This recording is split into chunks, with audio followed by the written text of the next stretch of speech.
In the ancient town of Namwon, beneath skies soft with springtime blossoms, the air was alive with laughter and music.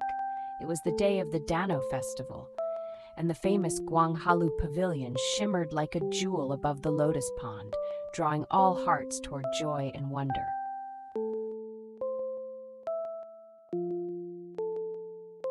There, soaring high on a silken swing, was Chunhyang, a girl so luminously beautiful that the very sparrows paused in their song.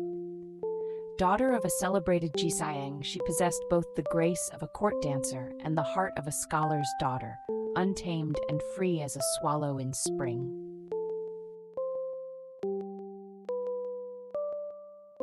From the hilltop, the young nobleman Yi Mongryong caught sight of Chunhyang, and his heart was struck as surely as a bronze bell by a great wooden mallet. He felt something he had never known in all his years of poetry and study, a longing so fierce and tender that it seemed to rewrite every verse he had ever memorized.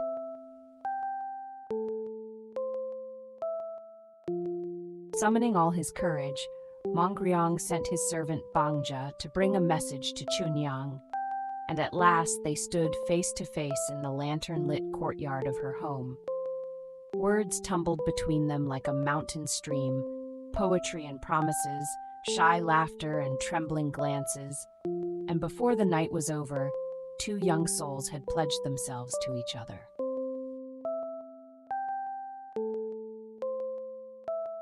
By the soft glow of a single candle, Mongryong and Chunhyang made their sacred vow, a wedding of the heart, witnessed only by the moon peering through the latticed window. They drank from the same cup, their fingers intertwined, and Chunhyang believed with every thread of her being that this was a promise that no power on earth could break.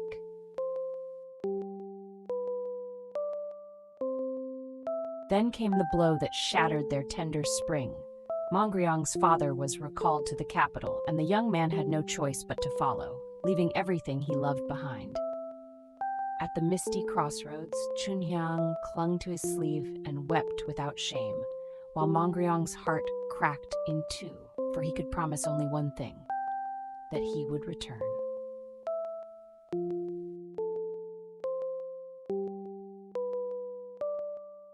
In Mongryong's absence, a new magistrate arrived in Namwon, Bion Hakdo, a man whose cruelty was as bottomless as his vanity. He had heard of Chunhyang's legendary beauty, and he commanded her to appear before him and serve as his concubine, caring nothing for the vows she had sworn or the love that lived like a flame in her chest.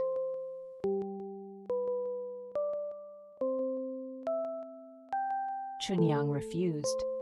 Though they struck her and bound her, though each blow of the rod sent a wave of agony through her small body, she would not break, for her love was not a flower of one season, but a root that reached down into the very bedrock of her soul.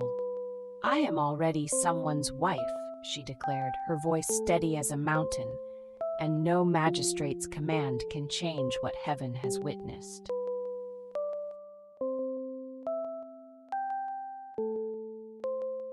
But unknown to the tyrant, Yi Mongryong had not forgotten his vow. He had passed the royal civil service examination with the highest marks in all the land and been appointed a secret royal inspector. And now he walked back toward Namwon, disguised as a beggar, his heart thundering with urgency and the terrible love of a man who has had to wait too long.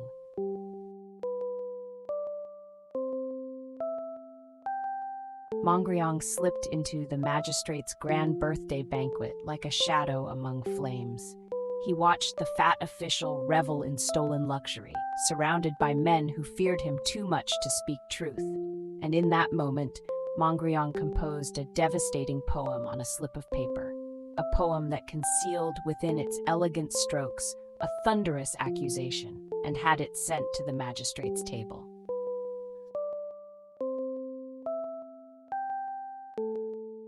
With a single commanding voice, Mongryong revealed himself, not a beggar, but the king's own secret inspector, armed with royal authority to punish the corrupt and protect the innocent.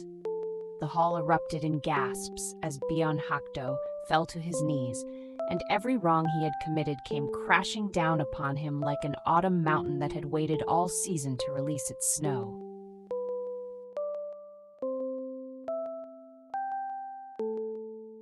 And then at last, Chunhyang walked free into the golden morning, and Mongryong was there to meet her, his arms open and his eyes full of the tears he had carried across every lonely road of their separation. Their hands met, and all the suffering dissolved like frost in sunlight, for love that endures every trial becomes something unbreakable. And in Namwon, they say, the blossoms fell more beautifully that spring than they ever had before.